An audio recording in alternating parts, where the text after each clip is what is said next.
Hello everyone, welcome to Upanishad invest डेमी। तो आज के इस वीडियो में हम लोग क्वार्टर ऑन क्वार्टर जो कंपनीज ने अच्छा परफॉर्मेंस किया है वो कंपनीज के ऊपर डिस्कशन करेंगे और ओवरऑल मार्केट का क्या व्यू है उसके ऊपर मैं बात करूंगा। तो चलिए, जो अभी हम निफ्टी का व्यू लेंगे कि ओवरऑल जो मुझे लग रहा है कि निफ्टी आगे आने वाले दिनों में क्या कर सकता है। तो यहाँ पे मैंने आपके सामने निफ्टी का मंथली टाइम फ्रेम पे ये चार्ट ओपन किया हुआ है। तो जैसे कि आप देख सकते हो, निफ्टी जो एक ब्रॉडर रेंज है वो एक रेंज के अंदर है मंथली टाइम फ्रेम में। तो यहाँ पे अगर मैं आपको दिखाऊं तो ये एक जो जोन है इंडेक्स का,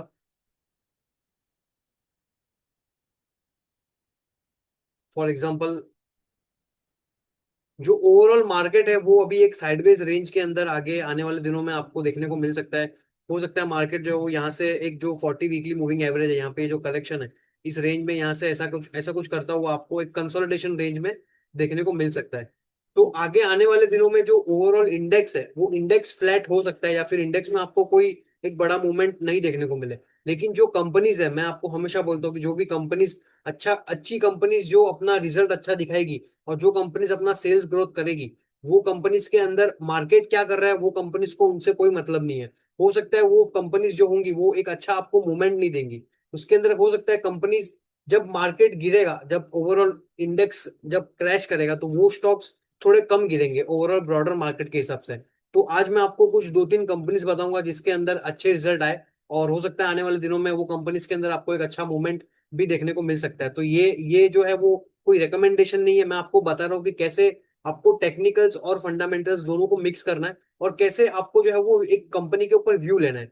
क्यों आपको इंडेक्स को नहीं देखना है? अगर आप इंडेक्स को देखते रहोगे और आप स्टॉक्स को नहीं देखोगे तो आप जो है वो पूरा पिक्चर को मिस कर दोगे। तो यहाँ पे मैंने जो मेरा इंडेक्स का व्यू था वो मैंने आपको बताया कि कैसे इंडेक्स जो है वो आने वाले दिनों में हो सकता है एक साइडवेज रेंज में रहे।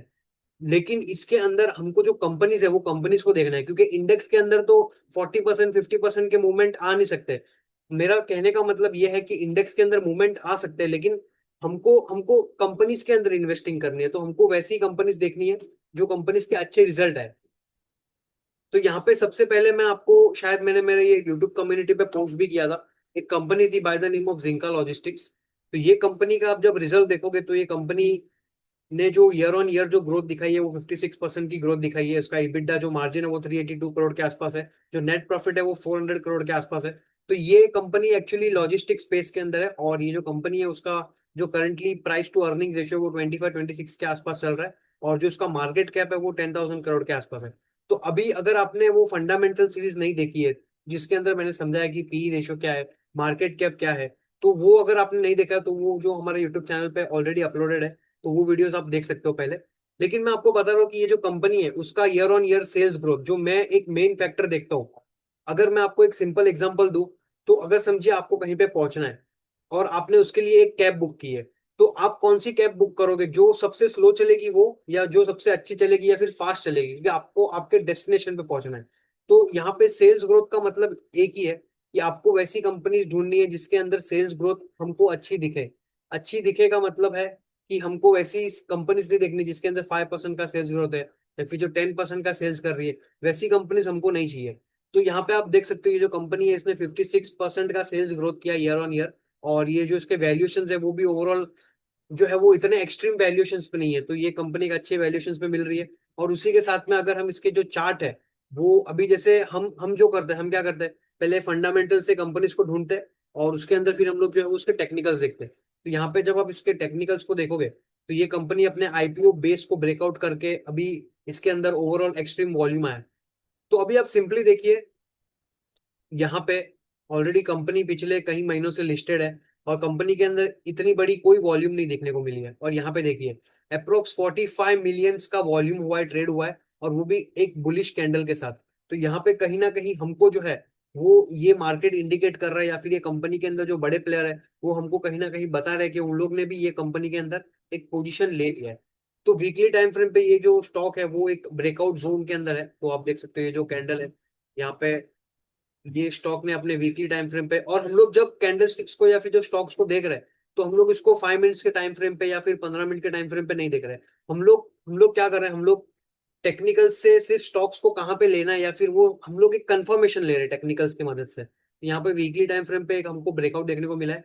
और स्टॉक्स के अंदर डेली टाइम फ्रेम पे भी आप देख सकते हो ये जो स्टॉक है इसके अंदर कंटिन्यूस ये स्टॉक के अंदर एक ब्रेकआउट हमको देखने मिला है और स्टॉक अभी साइडवेज हो चुका है। और स्टॉक जो है वो अपने इंडेक्स के मुकाबले या फिर जो कंपनीज है निफ्टी 500, वो निफ्टी 500 कंपनीज के मुकाबले जो स्टॉक है वो एक अच्छा आउट परफॉर्मेंस दे रहा है। मतलब इंडेक्स नीचे जा रहा है और ये जो स्टॉक है वो कहीं ना कहीं नीचे नहीं जा रहा है। इसका मतलब है कि इसके अंदर बाइंग प्रेशर बना हुआ है। और इसका जो सेम इंडिकेशन है वो हमको कंफर्मेशन मिल रहा है उसके फंडामेंटल से। कंपनी 56% का ग्रोथ किया है और इसका जो कॉन्फ्रेंस कॉल है वो भी मैंने इसके अंदर कंपनी का अटेंड किया था। और कंपनी बता रही है कि हम लोग की जो सेल्स ग्रोथ है वो कंटिन्यूस रहेगी। या फिर कंपनी की सेल्स ग्रोथ तो नहीं बताई है लेकिन उन लोगों ने ये एक चीज बताई है कि जो ग्रोथ है वो ग्रोथ कंटिन्यू रहेगी। तो जब ग्रोथ कंटिन्यूस रहेगी और जब सेल्स ग्रोथ होगा तो कंपनी जो है वो एक अच्छे मोमेंटम में रहेगी। तो अगर हमको इसका प्राइस एक्सटेंशन देखना है तो हो सकता है आने वाले दिनों में ये जो कंपनी है आपको ये जो एक रेंज है 690 के आसपास और जो सेकंड रेंज है अप्रोक्स 917 के आसपास, आने वाले दिनों में आपको ये यहाँ पे देखने को मिल सकती है। अभी आने वाले दिनों में का मतलब है ऐसा नहीं है कि ये आज हमने इसके ऊपर डिस्कशन किया है और कल से ही स्टॉक चलना चालू हो जाएगा। तो इसके अंदर आपको एक ब्रॉडर इंडेक्स मतलब एक बड़ा रेंज मतलब एक बड़ा व्यू लेना है। आपको स्टॉक्स को 3 मंथ्स में ट्रैक करना है और 3 मंथ्स में पोजिशंस को देखना है। तो हो सकता है आने वाले दिनों में 690 790 या फिर 900 के आसपास ये स्टॉक है वो देखने को मिले।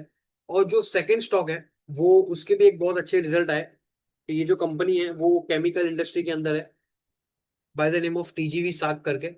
तो ये जो टीजीवी साग करके जो कंपनी है वो केमिकल इंडस्ट्री के अंदर है और ये कंपनी का जो मार्केट कैप है वो 1200 करोड़ के आसपास है। और कंपनी की जो पी रेशियो वो 10 के आसपास है। और यहाँ पे कंपनी का जो एक सबसे मेन कैरेक्टर है जो मैं देखता हुआ है सेल्स ग्रोथ। कंपनी ने 30% की year on year sales growth दिखाई है। मतलब कंपनी का 379 करोड़ का सेल्स ग्रोथ था, सेल्स थी। और जो 379 से अभी जो कंपनी है वो 491 के आसपास सेल्स किया, मतलब अप्रोक्स 30% का सेल्स ग्रोथ। और नेट प्रॉफिट के अंदर 182 करोड़ का जो है वो एक 182% का जंप आया। और जो अर्निंग पर शेयर है वो 181 करोड़, मतलब 183%। मतलब जो प्रॉफिट है वो सेल्स ग्रोथ से ज्यादा बढ़ रहा है। मतलब कंपनी को कहीं ना कहीं एक ऑपरेटिंग लेवरेज मिल रही है। तो यहाँ पे एक कंपनी हमको ये एक देखने को मिली है। और ये कंपनी क्यों इंटरेस्टिंग लग रही है क्योंकि जब मैं ये कंपनी को डीप डाइव करता हूँ और जब मैं इसका प्राइस टू बुक रेशियो देखता हूँ तो अभी ये जो बुक वैल्यू है वो अप्रोक्स 110 के आसपास है। और जो कंपनी है वो भी अप्रोक्स बुक वैल्यू के आसपास मिल रही है। तो इसका जो प्राइस टू बुक वैल्यू है वो भी 1 के आसपास है। और कंपनी ने इतना अच्छा रिजल्ट दिखाया। और जब मैं इसको ओवरऑल इसके डेट टू इक्विटी रेशियो को देखूं तो यहाँ पे 1000 करोड़ का डेट है और 350 करोड़ की जो है वो बोरोइंग्स है। तो कंपनी के ऊपर इतना कोई डेट है नहीं। और कंपनी के फिक्स एसेट्स आप देखोगे तो 700 करोड़ से अप्रोक्स 1300 करोड़, मतलब कंपनी फिक्स एसेट्स लगा रही है, कंपनी के अंदर डेट नहीं है और कंपनी इतना अच्छा रिजल्ट दिखा रही है।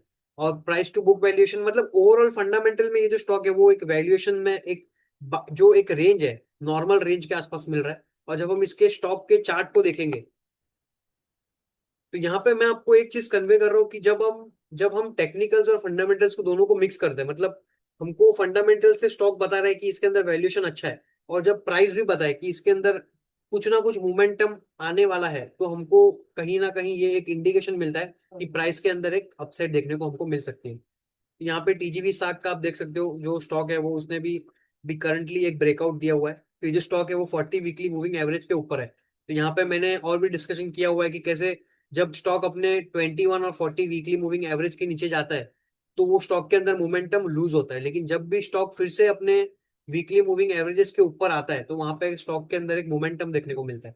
और यहाँ पे आप देख सकते हो डेली डेली टाइम फ्रेम पे पिछले कई दिनों से जो इंडेक्स है वो करेक्शन कर रहा है और ये जो स्टॉक है आप देख सकते हो स्टॉक नीचे जाने को तैयार नहीं है। जब स्टॉक नीचे जाने को तैयार नहीं है मतलब कहीं ना कहीं बाइंग प्रेशर है और वो चीज हमको उसके फंडामेंटल्स के अंदर देखने को मिल रही है। तो देखो कंपनी के अंदर एक कंटिन्यूस जो है वो एक प्राइस एक्सपांशन देखने को मिला और ये साइडवेज हुए। तो यहाँ पे वीकली टाइम फ्रेम पे हम जब इसका एक टारगेट ढूंढने की कोशिश करें तो यहाँ पे जो इसका एक्सटेंशन आ रहा है वो अप्रोक्स 249 के आसपास आ रहा है। तो अभी हो सकता है आपको ये कल के कल देखने नहीं मिले लेकिन हम लोग यहाँ पे मैं आपको बता रहा हूँ कि कैसे आप जो है वो टेक्निकल्स और फंडामेंटल्स को दोनों को मिक्स करके आप प्राइस के अंदर एक अपॉर्चुनिटीज ढूंढ सकते हो, आप कंपनीज को ढूंढ सकते हो। तो यहाँ पे मैंने आपको बताया और मैं यहाँ पे फिर से बता रहा हूँ ये कोई बाय और सेल रिकमेंडेशन नहीं है।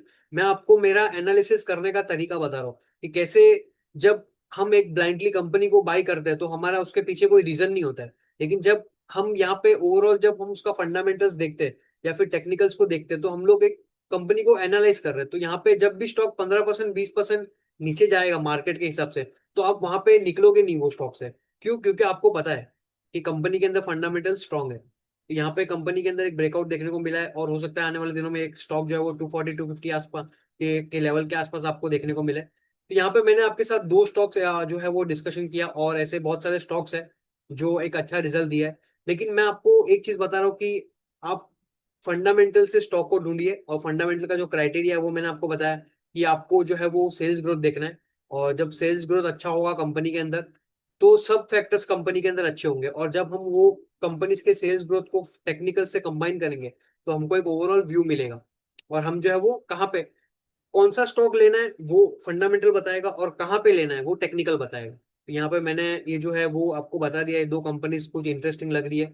और जो मैंने आपको इंडेक्स का व्यू बताया कि इंडेक्स जो है वो हो सकता है साइडवेज रहे, लेकिन हमको इंडेक्स पे फोकस नहीं करना है, हमको कंपनीज के ऊपर फोकस करना है, क्योंकि बड़ा पैसा जो है वो कंपनीज के अंदर बनता है। और अगर आपको इन डिटेल में सीखना है कि कैसे आपको टेक्निकल्स और फंडामेंटल्स को देखना है, किस तरीके से आपको एनालिसिस करना है, तो आप जो है वो हमारा जो एक मेंटरशिप प्रोग्राम है उसके अंदर भी ज्वाइन हो सकते हो। तो उसका जो मैंने जो डिटेल्स है वो यहाँ पे हमारी जो वेबसाइट है वो यूट्यूब वीडियो पे यहाँ पे दिया हुआ है, तो आप उसको देख सकते हो। और चलिए मिलता हूँ मैं आपको एक नेक्स्ट वीडियो में। Thank you everyone.